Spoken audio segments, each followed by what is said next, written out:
Hello, this is Shambhavi. Welcome to Satsang. Satsang is an ancient spiritual practice from India. It means being in reality together. I give Satsang live every Wednesday and Sunday night in Portland, Maine. This Dharma talk was recorded during one of our Wednesday night gatherings. Please visit jayakula.org to learn more about the teachings.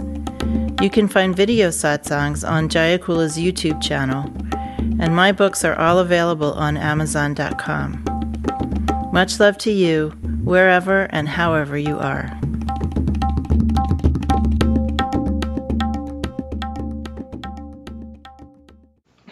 Whenever we're looking through the lens of karmic tension, through our habitual patterns of body, energy, and mind, whenever we're operating on autopilot because we're following some established pattern that doesn't really relate to our present situation, but is something that's moving through time and just sort of steering the boat for us.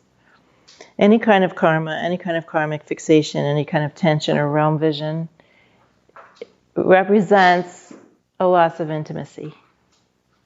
The situation that we're in is what we, in ordinary mind, would be considering to be a very intimate situation. Or having a conversation with a friend, or having sex, or whatever we're doing. If we're doing it in a way governed by our karmas, by our karmic fixation, our compulsions, then no matter how close we appear to be to other people, we're still experiencing a lack of intimacy. And I think everybody can understand that, if you refer to your own experience.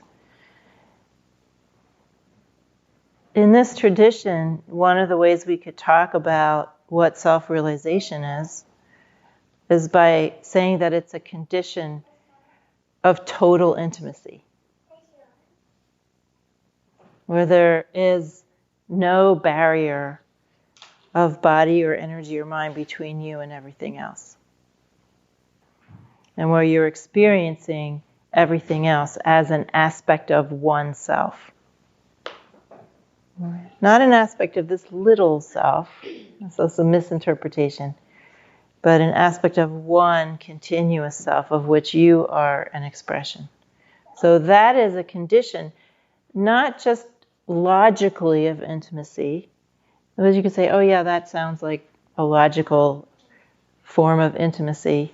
If there's only one continuous self and I'm experiencing this as being integrated with that. But it's an actual experience of intimacy. So if you reflect on your own experiences of intimacy, those moments when you have felt most relaxed and most connected with nature or with another person, or maybe out having pizza with a group of friends, I don't know. We all have those moments, even if we're not doing any spiritual practice, and everyone has some moment where they feel relaxed and spontaneous and in sync with people and more integrated with others and with nature. So if you reflect on some experience that you've had like that, and then imagine always feeling that way with everyone and everything, that would give you some idea of what I'm talking about. So it's not just some sort of philosophical notion of intimacy based on some philosophical notion of oneness. It's an actual concrete, lived, felt, and I would say even usable experience of intimacy. Because when you are experiencing that kind of intimacy, then you're able to respond to people in a more skillful way and navigate circumstances in a more skillful way. And you're not having so much of your energy bound up worrying about your boundaries or feeling lonely or feeling anxious about your relationships with other people. Because as we know, when you're sitting around feeling that sense of being in the zone with other people, you don't have those concerns. You don't feel lonely. You don't feel as anxious as you do in other circumstances. So think about the most anxiety-free moment that you've ever had with others, and think about being in that zone all the time with everyone, even total strangers. And you'll get some idea.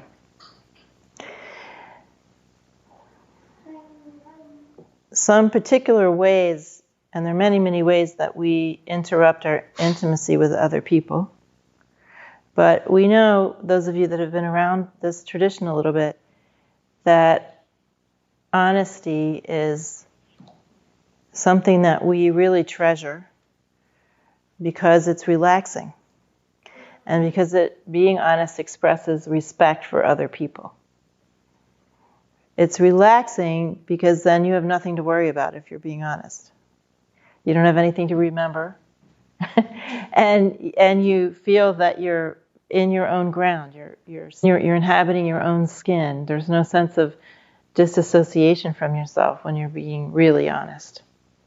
And then it expresses respect for other people because you're showing up as you really are and giving them the opportunity to respond to you in that way and make choices about their relationship with you based on that, rather than based on some facade. Chogyam Trungpa Rinpoche, the Buddhist teacher from the 20th century, I don't know how often he referred to this, but I've come across these kinds of words in some of his wonderful poetry and other places where he says something like, and this is not a quote, but just something I'm half remembering, don't be tricky, don't be sneaky, don't be clever. And I gave a whole talk once on not being clever. So I want to talk about these like sneaky, tricky, and clever. These are three ways that we evade honesty, that we get out of sync with ourselves, that we disassociate from our basic goodness, and that we lose intimacy with other people in a big way when we're being sneaky, tricky, and clever. The sneakiness happens because of lack of courage. You have a desire, but you are afraid to stand by that. And you're afraid of what other people will think or what you'll think of yourself or however that goes. But sneaky is a failure of courage. You say one thing and do another thing. Sneaking isn't really outright lying. It's just trying to go behind the scenes to get what you want. Usually sneakiness is a sin of omission. You just don't say something, or you don't mention something, or you sort of vaguely say something, and then, it's so vague that you can reinterpret it later if anyone tries to call you on it, right?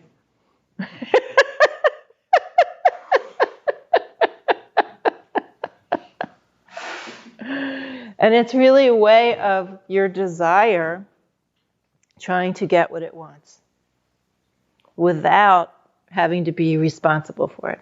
That's what sneakiness is, right? So understand it's propelled by desire, limited desire, and it's really a failure of courage to face your own desire and to stand by it, right? Trickiness is a failure of respect. So trickiness has to do with trying to manipulate other people. Trickiness is much more strategic than sneakiness. Sneakiness is just sort of scurrying around, hoping that no one will notice what you're doing. It's not really a very sophisticated strategy.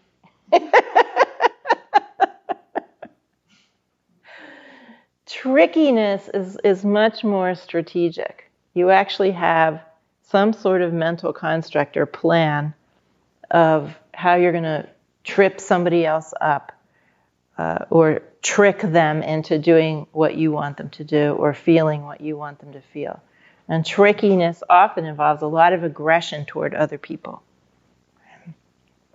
You try to use clever, tricky words, or you manipulate a situation in a tricky way, hoping that another person will be sort of moved into the place that you want them to be moved into.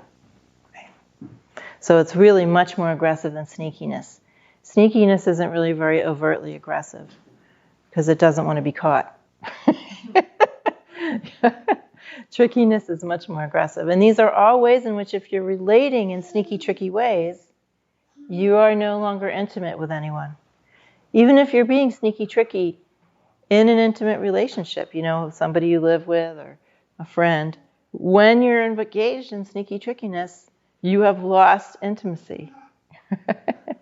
And this is the hallmark of all karmic fixation.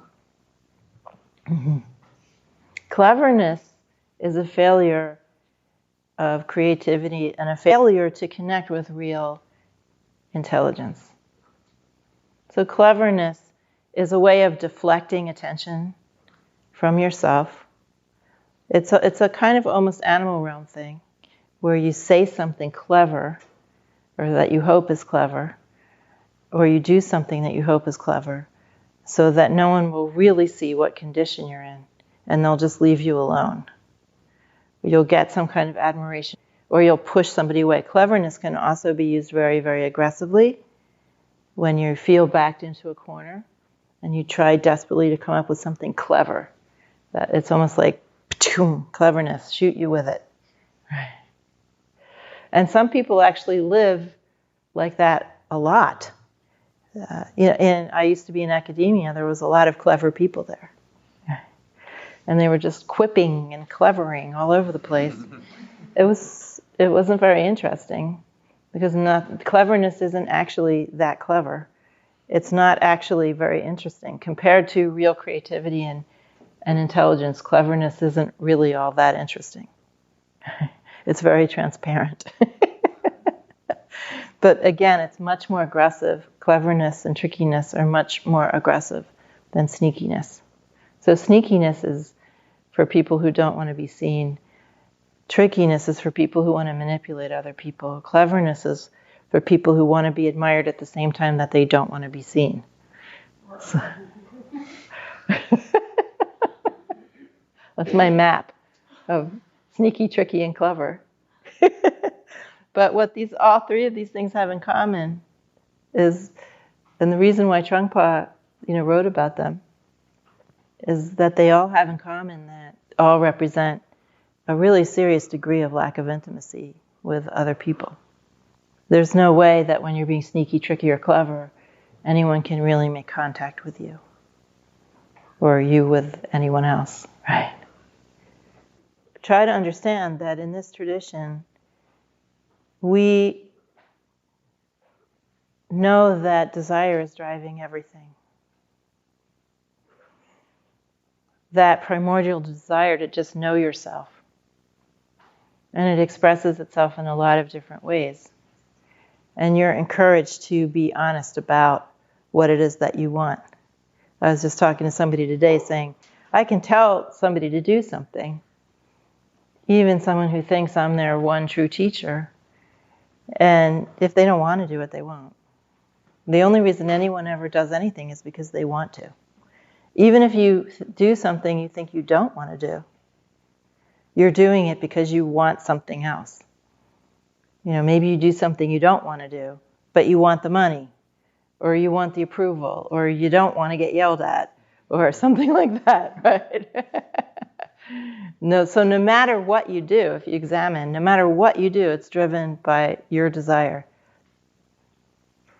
And we understand that, and we have no problem with that. What we're trying to do is liberate our desire, so that what we desire is simply to be effulgently creative, effulgently expressive, effulgently compassionate, so that our desire becomes objectless. It isn't a desire for something, it's a desire to express. That's liberated desire. And we have the understanding that our little desires are just an aspect of that, but squished down by karmic tension. Right? So there's nothing to sneak around about. Absolutely no reason to sneak around. And if we're being tricky and clever, we have to recognize that we're being aggressive toward other people. We're trying to manipulate other people. And that is an absolute blockage to intimacy. And intimacy, it could be one way of saying moksha. So if you're being tricky and clever and sneaky, and you like those strategies, they've worked for you in the past. Now, in the context of spiritual practice, they aren't working for you. They're working against you.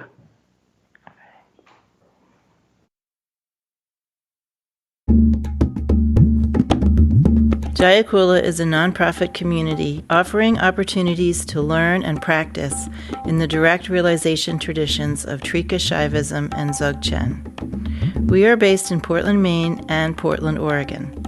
Visit jayakula.org to explore more of our offerings.